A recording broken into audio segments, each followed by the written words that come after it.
like a gift to court in samsara and study and then prepare. Here sometimes you see people and then they do guru and then do something. So so maybe we do a meditation. Yeah, because yesterday, those who were there yesterday today, and yesterday we got a very extensively the essential teachings of the Buddha, right? One of the truths. And he was talking about emptiness. Today we're talking about bodhicitta, loving kindness and compassion. So it's basically the whole Buddhist part. Yeah. Summarized in 2 days. Yeah, so that's quite fortunate in one way. So yeah, thank you for coming, otherwise I won't be able to think about it. So then maybe now we'll do a short meditation. Yeah, so the difference between, I said yesterday, an analytical meditation and a concentration meditation. And maybe we do those two. And then maybe we do concentration, as we said yesterday, on the breath. And so concentration we do, why? In order to focus the mind. So the real transformation happens with the analytical meditation. Yeah, because also afflictions, like anger, jealousy, pride, attachment, they use incorrect reasonings, but they use the capacity to think about things. Because this person or this situation I don't like, because this. And so our mind uses, and within a few split seconds, the mind is capable of coming to a conclusion. And so that capacity of the mind, of what we call human intelligence, can use in a much more productive way. So, I also said yesterday, just not think, not thought and thinking about nothing and then something like that. It gives you some relief temporarily of the thoughts, but it's not very constructive. On the long term, that meditation will not bring much benefit. Yeah, it's just a temporary relief of, because the real problem is not being taken care of. And so that's why this analytical meditation comes into the picture. Because the antidote, this is also very important, the antidote towards destructive emotion should be a mind that is exactly the opposite. For example, a mind that likes a person and a mind that dislikes person A. A mind that likes person A and a mind that dislikes person A cannot exist at the same time. It can change, right? One day you like a person, another day you dislike a person. That's possible. But one moment of consciousness cannot have a mind that is what is called technically two objects, different objects of apprehension. You cannot hold a person that you like, I like this person A, and I hate this person A. That is not possible. But one consciousness. If people are totally confused, they think about one mind likes, another mind dislikes. There's two minds, right? So there's no one consciousness apprehending an object in a particular way. That's important to know. Same with the dream. I said yesterday, if you have a bad dream, you wake up and your mind is still disturbed, you have a glass of water, and you wash your face, you think about it, and you get rid of the thought. Right? So that means as soon as you get rid of the thought, that misunderstanding of reality, what has in the dream, doesn't arise anymore. Yeah, because we now know it's a dream, it's not reality. Right? So that's very important to know, because that's true for patients. If you have objects of the destructive emotion, anger, and you see the faults of it, and the benefits of practicing patience, right, then you can change. So in a similar way, if you generate love and kindness, that's a mind that is the opposite from anger, especially in regard to the person. So if you generate a mind of love and kindness to person A, at that moment, anger cannot come about, because you want person A to be happy. Anger has one of its functions is like to harm or see harm to the person you dislike. So if you have a mind that is compassionate or loving kindness towards person A, at that moment, anger cannot arise. So that's very important to know, that because that very well becomes. Same thing with emptiness. If you have a mind that understands the emptiness of inherent existence, at that moment, the mind apprehending inherent existence cannot arise. Yeah, so thinking that the I that appears to be existing from its own side doesn't exist, if you have that strongly holding that with the mind, then the incorrect appearance of the self of existing from its own side cannot appear. See, that's very important to know. Because if you know that, then you also know the benefits of meditation. Because the more you habituate to your mind to particular antidotes, then the mind you like to abandon, anger, attachment, jealousy, pride, loses its potential. Because your mind is much more habituated to this kind of constructive emotion, positive emotion. So then, it also proves that we, since the beginning of this lifetime, have much more inclination towards getting angry or towards destructive emotions because of the habituations. It's so easy to get angry, and it's so difficult to practice patience. Anger or aversion towards a person, you just need to trigger it, and within a few split seconds, it's been generated. Very easy. When it comes to patience, you have to put effort again and again, and then before you know it, there's always this condition that causes you to get angry. So that's, but it's not impossible. As I mentioned, my friend in the Netherlands, practicing patience for quite some years, he could change. He changed from a very agitated person to became a very peaceful, happy human being. So it is possible. Why is it possible? As we saw, because the afflictions are not in a part of the mind, like the clouds in the blue sky. That's one aspect. The mind is changeable. It can change because it's the nature of impermanence. And if you generate a correct form of consciousness, which is much more powerful, you can eliminate the incorrect consciousness, as we saw with the dream example. And the more you habituate yourself to this positive state of mind, the more the affliction will lose its potential. So there's so many reasons that actually proves it's possible to change, if you want to change. So that's the benefit of analytical meditation and the need for analytical meditation. Because just non-thought solve the problems for some time, but the external conditions are still present. Like the whole world covered in thorns, you cannot cover the whole world with leather. You can cover your shoes or your feet, right?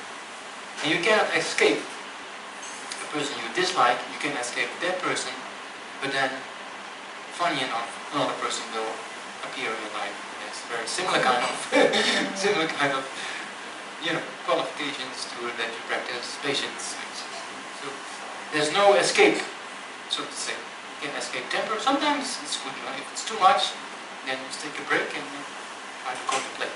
But we cannot escape people that give us problems. It's impossible. It's impossible. Even if you go live up high in the mountains, even there might be a bird who is the kind of making noise or monkeys, and then you get disturbed. Yeah, so there's no escape. But if your mind is at peace, you can stay in the middle of Bangalore, and then you can have a job and everything. You can have so many people that are not nice to you, but you know how to keep peace of mind. That's very important. So that's mind training. It's not the physical place up in the mountains that gives you the kind of release from suffering.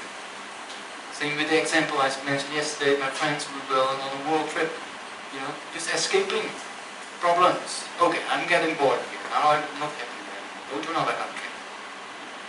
I go to other countries and then go there. And then after a year going around, I know how many countries they visited, but quite a lot. So then they come back home and thought, there's no escape. But if you deal with the one inside, then it doesn't matter where you go. Then the real holiday or the real peace of mind is right there. Not all external kind of situations. Yeah. Anxiety. You speak about anger, one of the dominant things that Yeah. people have in Yeah. is anxiety. What is an antidote for that? It's very similar, anxiety, because it depends on a particular object, right? Or situation. Fear. Huh? Fear. Fear? Fear. Fear, yeah, it's a kind of fear which is also based, partly is, one aspect is based on ignorance. Not knowing a particular situation. Right? Fear arises, then sometimes low self-esteem plays a role. So those things are all mixed with self-cherishing attitudes. So many aspects of depression or anxiety are founded in this concrete concept of I, upon which there's a self-importance, upon which a lot of these problems arise. So it's a mixture, right? It's not classified as one of the 51 mental factors as such. So it's a mixture of a few other mental factors which cause this anxiety or fear to arise. But the reasons for it to arise are very similar. One aspect is unknowing, another aspect is fear of, I always like worrying about things, yeah, same thing. Worrying about things, basically it's also based upon a kind of not really understanding particular reality and have a misconception about it. Yeah? And then, with my little one, the child I take care of, then I realized also when you go out, you think about it, and sometimes you think, oh, something happened, but actually it didn't. But that's based on ignorance, one aspect, another aspect attachment. That person want to be with that person, but you cannot at that time. So there's a form of attachment. And the not knowing the reality is ignorance. And then I want to be with this person or something like that. It's a self-cherishing attitude based on this kind of concrete I am me. So it's kind of a mixture, right? Yeah? Yeah, so then what I was thinking, so then we do a short concentration meditation. So I said yesterday, without concentration it's very difficult to have an analytic meditation. If the mind is distracted, then if you want to practice patience, but then the mind is all over the place, maybe somewhere empty road used to be much nicer than it is now, but the mind is somewhere else. So sometimes you try to meditate, but actually the mind is more busy again. It looks like it's more busy than normal. So that's we have to prevent. So that's why we need concentration. So that's why we do concentration meditation. In an analytical meditation, I thought maybe we do equanimity. It's one of my favorites. But it's very profound analytical meditation because it helps so much. If you do an equanimity meditation, it can help you to reduce anger. It helps you to understand emptiness a bit more in law of ordination. And it is one of the root causes for compassion, love, kindness to arise. Equanimity is a very powerful meditation. And it really talks about reality. Very interesting. Yeah. So what I explained, with 3 individuals, right? The person you like, dislike, and person. Yeah. Yeah. So the posture I have to explain. So you can sit on the chair or on the floor. It doesn't matter. As long as you're comfortable and the spine is straight. Yeah, so if you sit like this in the sofa, try to meditate. It's false. Right? So that's why the spine should be straight, not too forced. Once we went to the prison, we give talks in the prison, outside the prison, and then one time for a few months, they were all youngsters, like 18-year-olds, and they really like to meditate. They were sitting like this. So that's a nice, it looks nice from the outside, but the main thing is the mind, right? So it's better to relax the body, but not too relax, because then you can fall asleep, right? So there's 2 distractions. One is distraction, so based on attachment or agitation, and one is mental dullness. So if you have coffee just now, then maybe this is good. I sometimes drink coffee, and 2 or 3. I just did 2 months of free left up in a very precious room. And then, sometimes I do that. I wake up in the morning and then I start a session and then I realize it's not going the right way. Because my mind is still a bit kind of sleepy or dull, I might just make coffee and continue. You know? So, but if the coffee is too strong, as I said yesterday, then it gives the opposite effect. So then, actually, in the Netherlands, coffee is quite a common thing to drink, but I never was into coffee. Only after I became a monk, I started drinking coffee. So then the posture. Yeah, so the spine is straight, the legs are. Yeah, you can put a full lotus position, but yeah, you can also sit like. But this meditation is better that way. Yeah? So the head is slightly bent forward in the sense that the crown, top of your head, is in one line with your spine. So that has to do with the different energies in the body, because the more comfortable the body is, the easier it is to use the mind, the suitability of the mind. So then your arms, your shoulders also should be relaxed, yeah? And then you can put your right hand on top of your left. You don't have to do like this. Yeah? For this meditation, it doesn't matter much.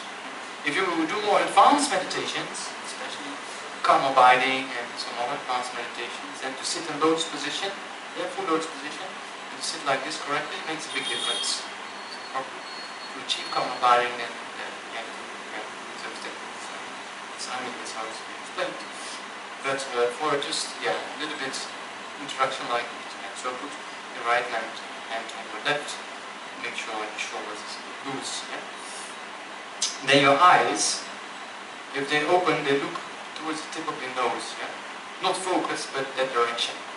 And your eyes are just about to be closed. This direction. If you open your eyes, you're distracted, right? If your eyes are totally closed, then sleepiness or dullness can come. So just a little bit of light, but you don't see anything. Then your tongue is behind your upper teeth. It prevents your mouth from getting dry or producing too much. So that's benefits there as well. And then the mind. The mind is focused upon the breath. So you breathe in and out through your nose. Yeah? And the breathing should be natural. Don't push it.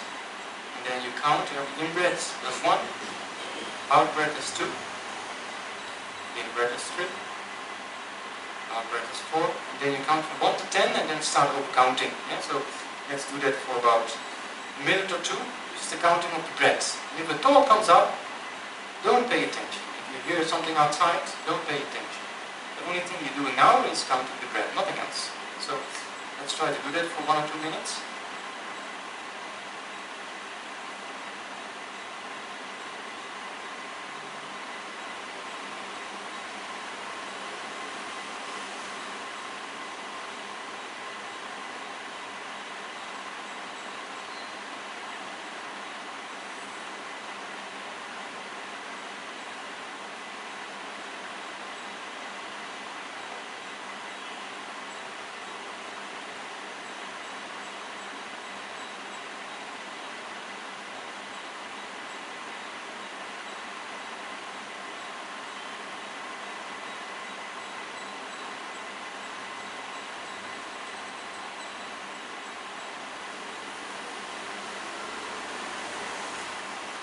Yeah, so then better in the beginning, as I said before, to make short sessions and then make sure the quality is there.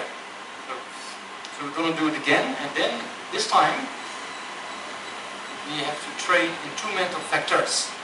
So if you count the breath, you need, the main mind is counting the breath, but there's 2 mental factors that have to do something. And what do they have to do?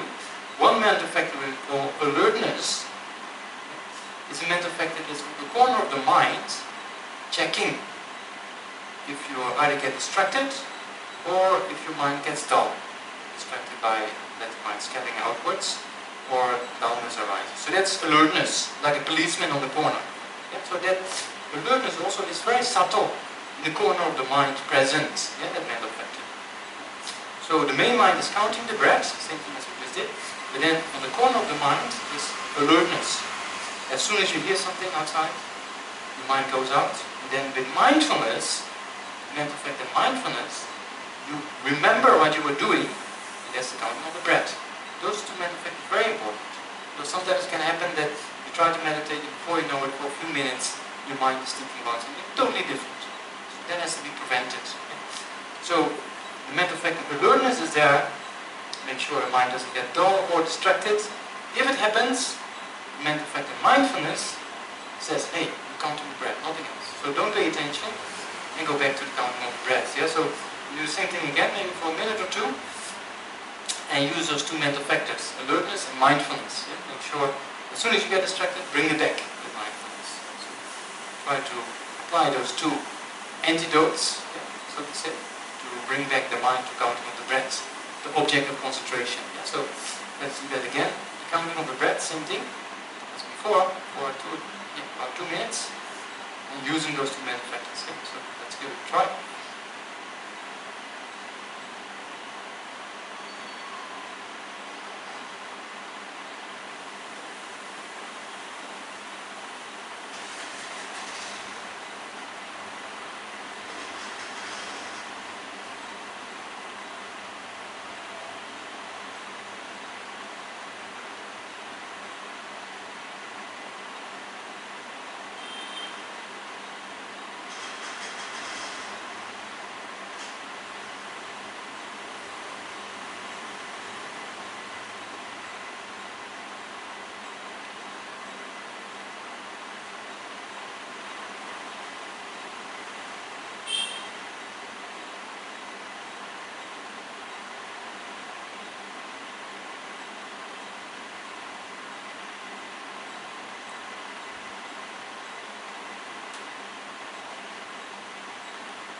So then again you can relax a bit. So make sure you make meditations in the beginning, especially in the beginning, short. Make sure there's quality. If you meditate for 2 minutes only, then make sure the mind doesn't get distracted. If the mind gets distracted, bring it back. So that's very important to have short sessions in the beginning. Yeah. So then next step is the analytical meditation. So as I said before, now we're gonna imagine 3 people in our daily life. One person we like, first step, and then we analyze. The person I like, somebody else dislikes. The person is sick. And even over time, this person I like now, maybe later on I see some faults of the person and I might dislike the person. Or forget about the person and have an indifferent feeling towards that person later on. So, but the person might be exactly the same, not changing. It's just our appearance, or how we happy hand or hold that person. Particular way, like or dislike or neutral feeling. So first analyze your own dearest friend in that way. So try to do that for, let's say, about two minutes, yeah, to analyze the dearest friend in your life. It's just our perception that makes a distinction between like or dislike. So try to analyze it for about 2 minutes.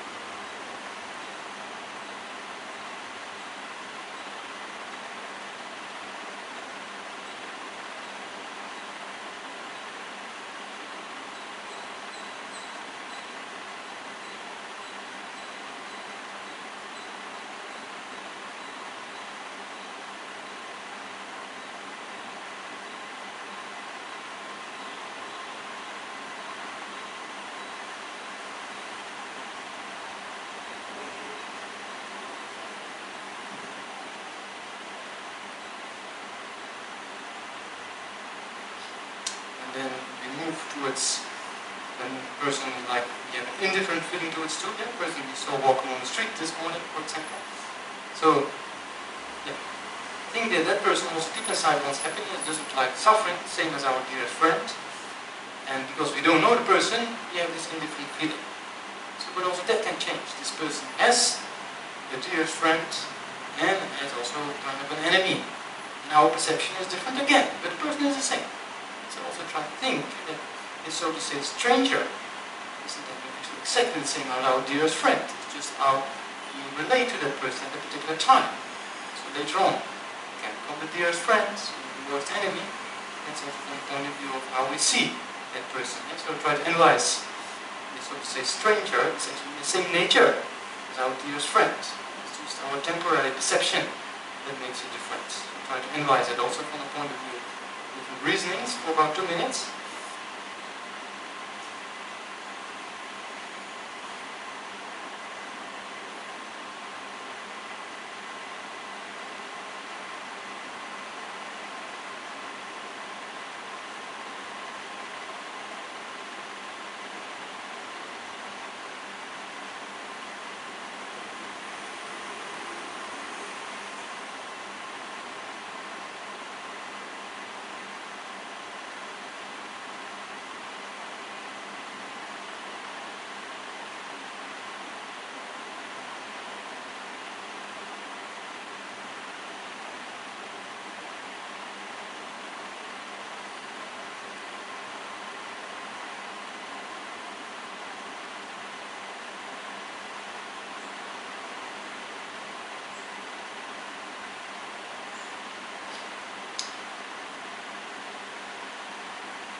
Then we move to a person we dislike.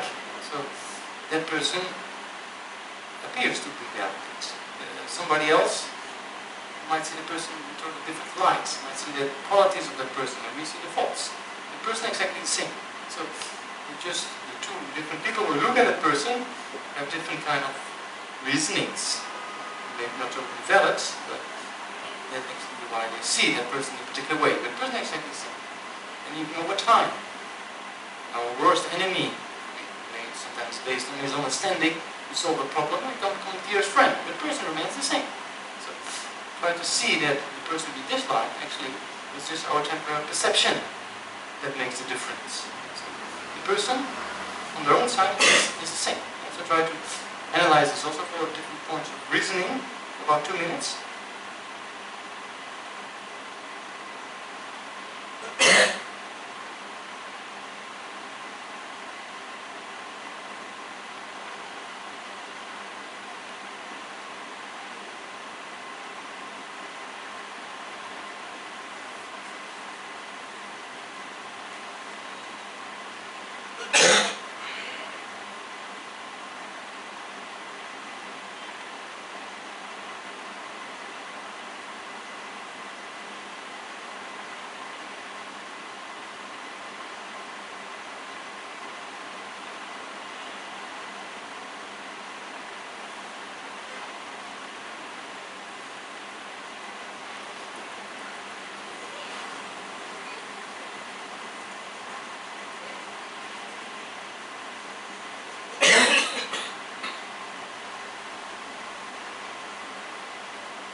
And then try to see all those three persons, yeah, our dearest friend, the neutral person, the stranger, so to say, and the person we dislike, and actually reason over time they change. The person don't change, but our attitude or our perception changes. Yeah? And because we dislike, somebody else likes the person and the other way around, and over time they change as well. But actually, all three of them, they only want happiness and don't like suffering. It's just temporarily, they're sometimes overpowered by afflictions. That makes the difference. So try to analyze also those three persons together, and that they actually all three equal. All human beings wanting happiness, nothing else. So try to analyze that also for about 2 minutes.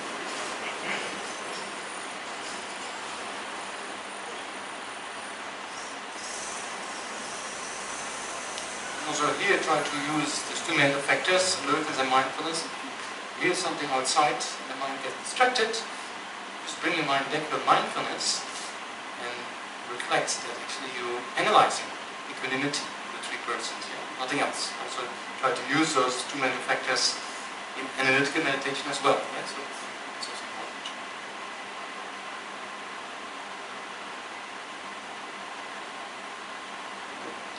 then try to come to a conclusion that all those three human beings are actually human beings wanting happiness, not wanting suffering, and it's just our temporary perception that makes a difference between them. So, and I think, oh, that's really true. I try to focus on that conclusion for about a minute.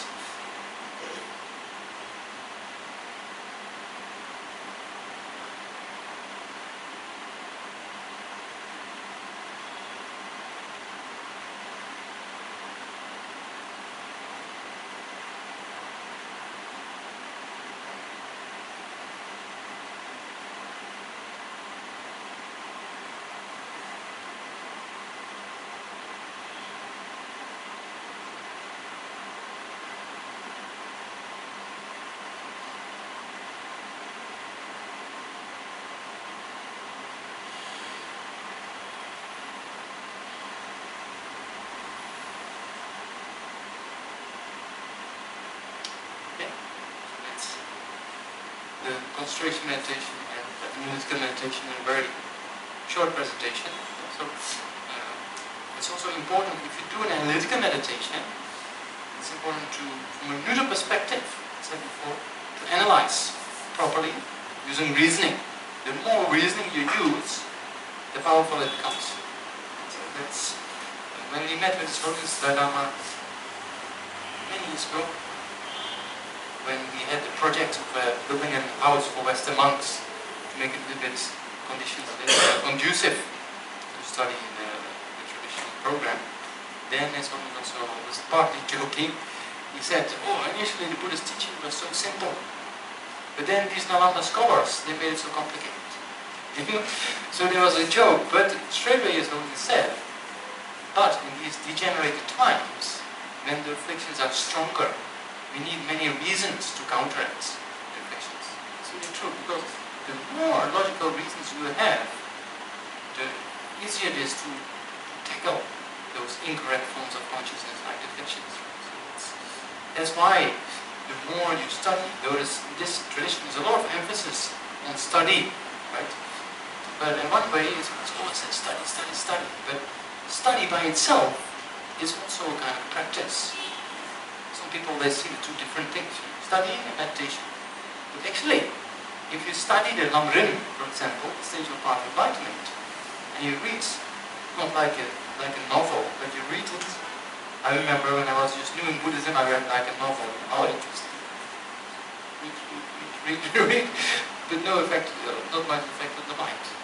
But if you read one page, and then reflect about it, if it's really true, and why is it true, or if it's not true, and why is it not true, those things has impact, because the more you convince based on reasoning, it's a very stable form of faith.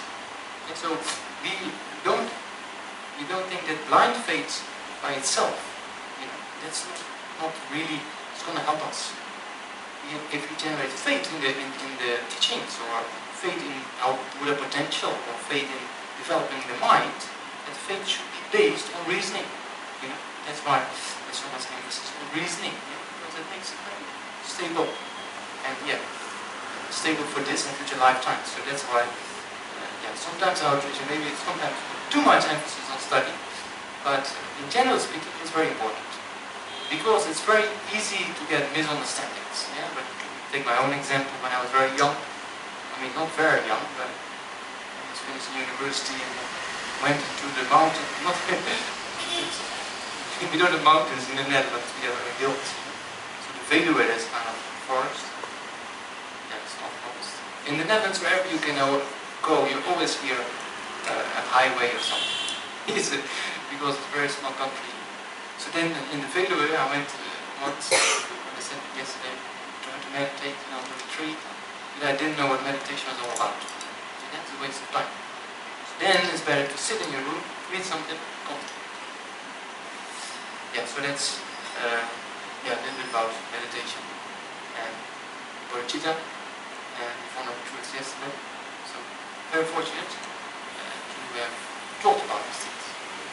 Very fortunate. Because in Bangalore, it's how many, 6, 7? Huh? 10. So many.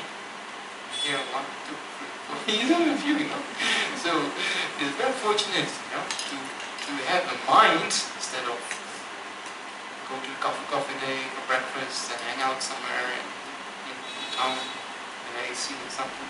You come here and study these things. It's very fortunate. Yeah.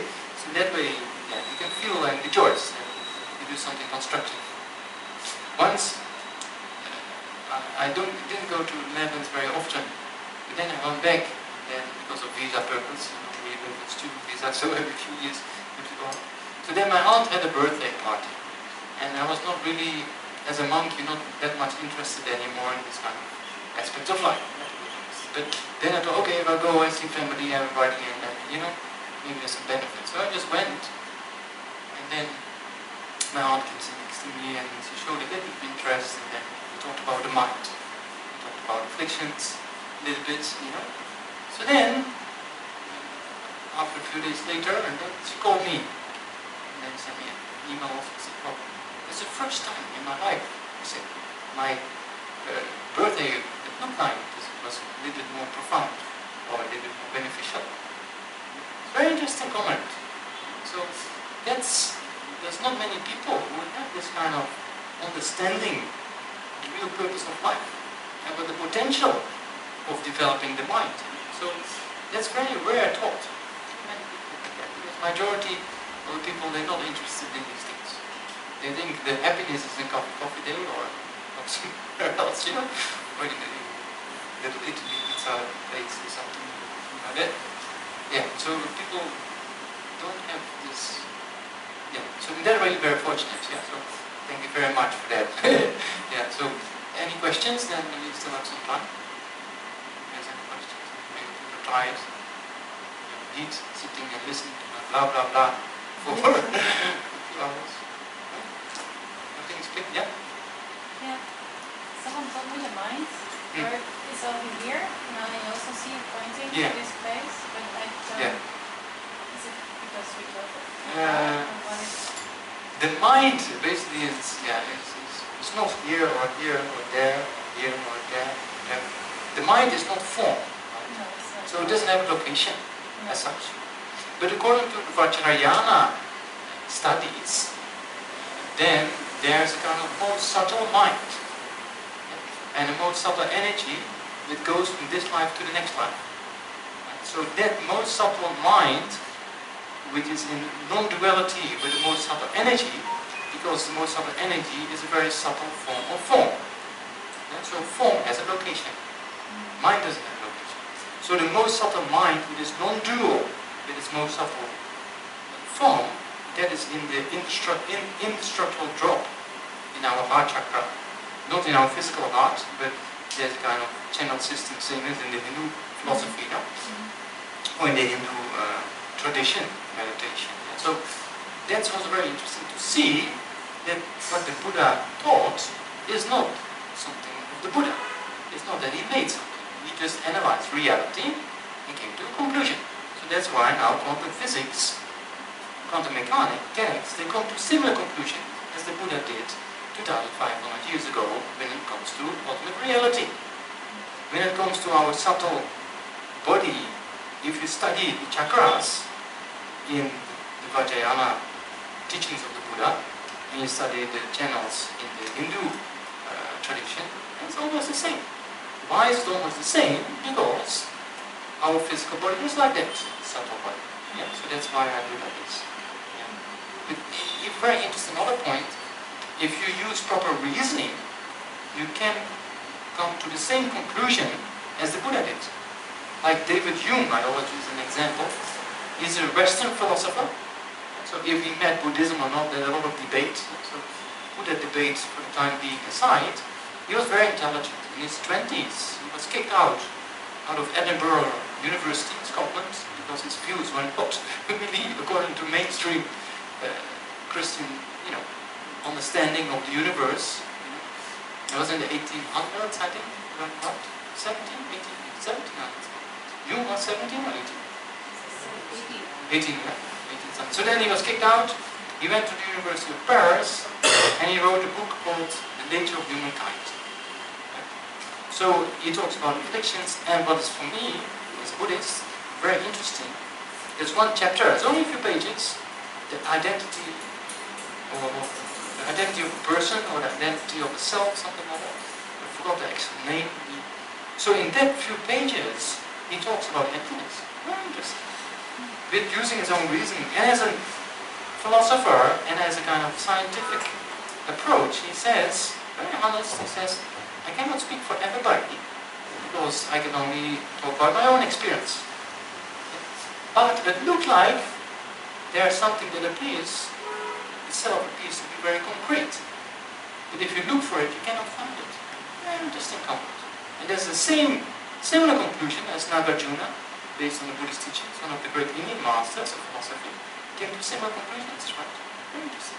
So, if you use proper logic, you can come to the same conclusions when it comes to reality. So that's why, when it said this mind, yeah, according to the subtle understanding of the mind, in the Vajrayana and in the Hindu system of the channel, it's the same, because that's reality, right?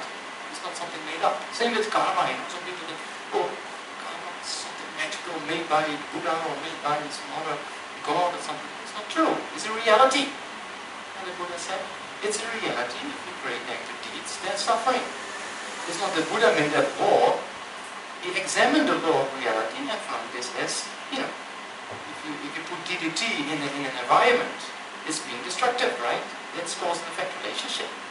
So the same with if you do something negative, it disturbs the mind, it disturbs physical and verbal behaviors.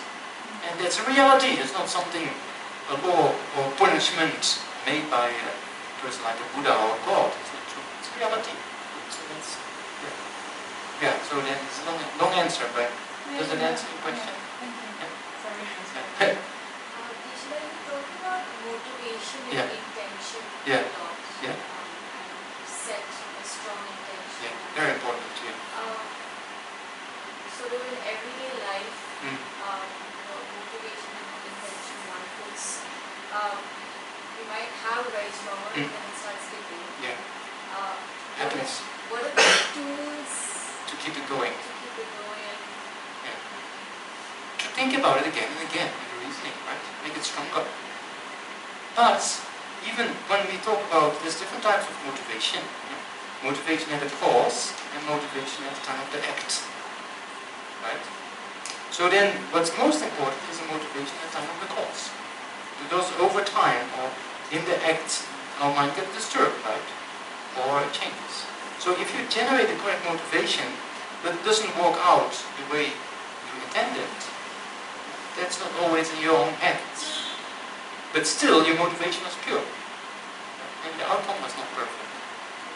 So then in that way you can rejoice in having a good motivation and try to do your best. That's one aspect. Because not everything is in our hands. So we have to depend on external conditions as well.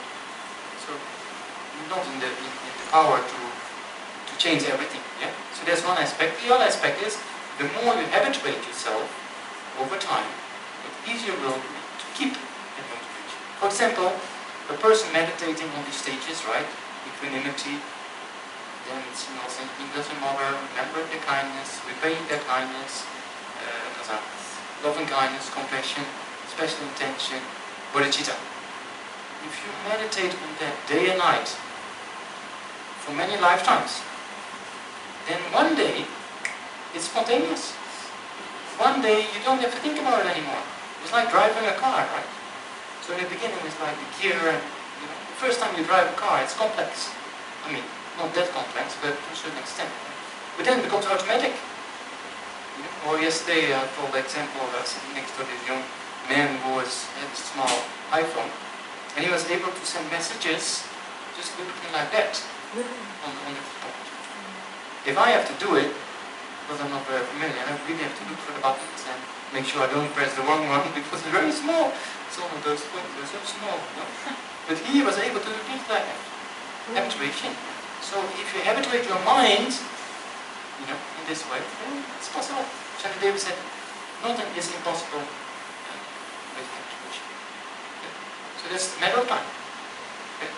Yeah. Do we see the emanations of the Buddha? I mean, the Buddha attained enlightenment and Buddhahood So he still exists as a consciousness. Right? Yeah.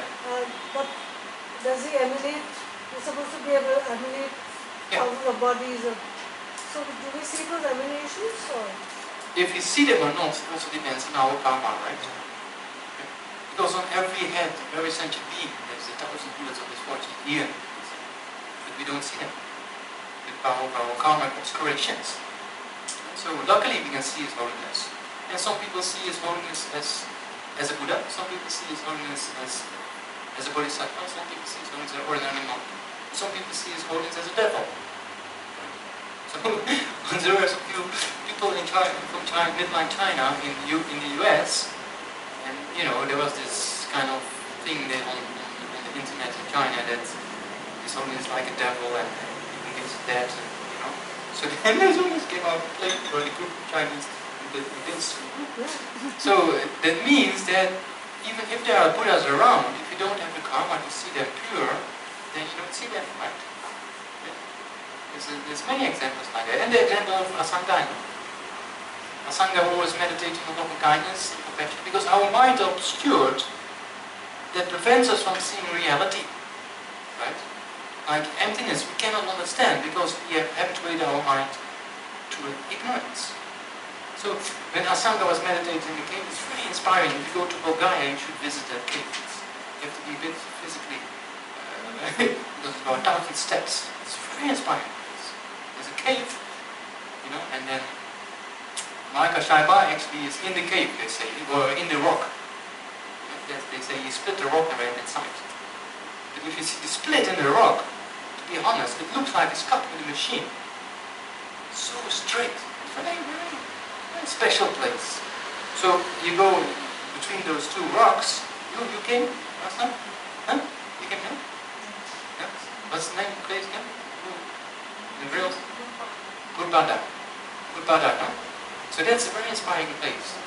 So Asanga was meditating up there in the cave on loving kindness and compassion to meet Maitreya, Buddha. Right? So after 3 years, he gave up, came out of the cave.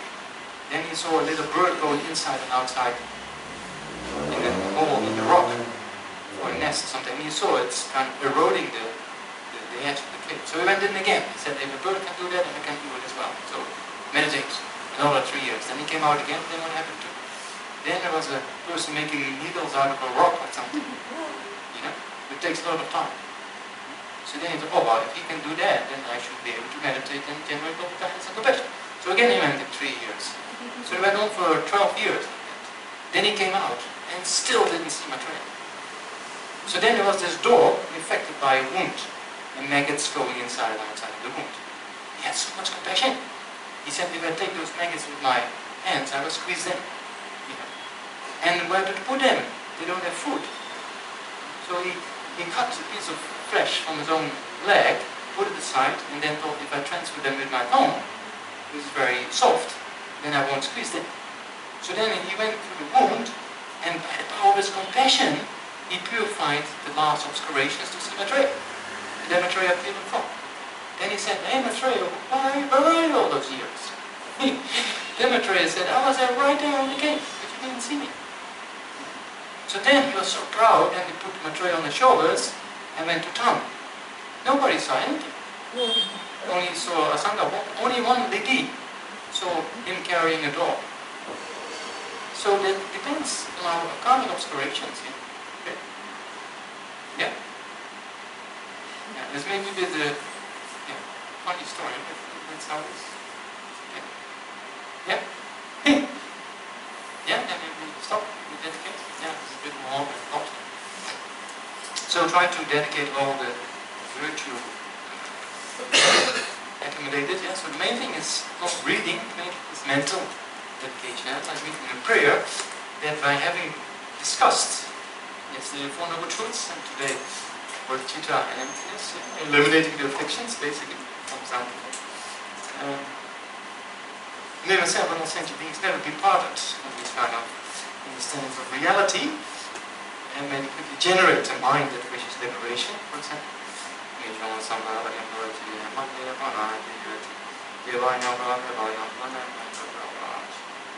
entering in those stages we talked about today, equanimity, all the way up to bodhicitta, and may all sentient beings without exception generate these qualities of mind, and may never degenerate.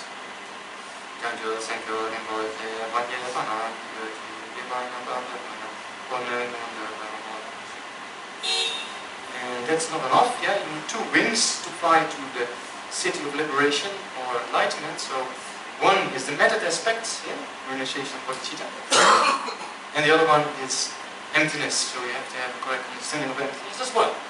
Cut down ignorance, but then comes. May oneself as sentient beings have departed from these teachings, get realizations of emptiness as quickly as possible.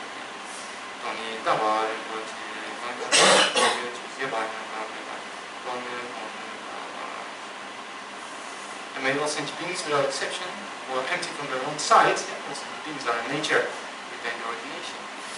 May they also quickly, in this future lifetimes, those regarded as perfect gurus, and progress on the path to liberation and enlightenment.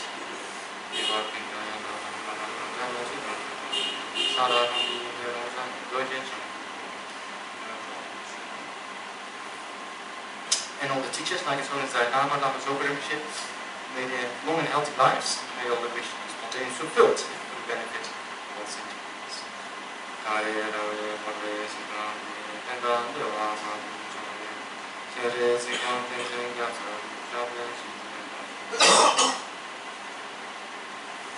So we can read the dedication on page 32. Today was dedication.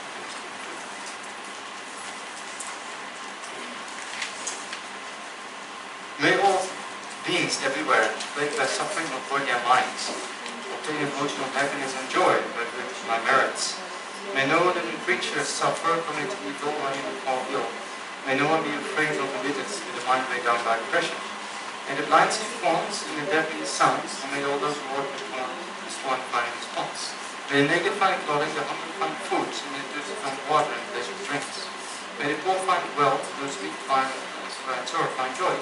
May the former find hope, constant happiness and prosperity. May there be timeless rains and boundless harvests, and may all medicine be effective, and also great. May all those who are sick and ill will quickly be freed from their ailments, and whatever diseases are in the world, may they never cure again. May the friends cease to be afraid, and will bound be freed, and the hearts and power, may people benefit from each other. For as long as space remains, the constant difference remain. Until then too, may your may remain, dispel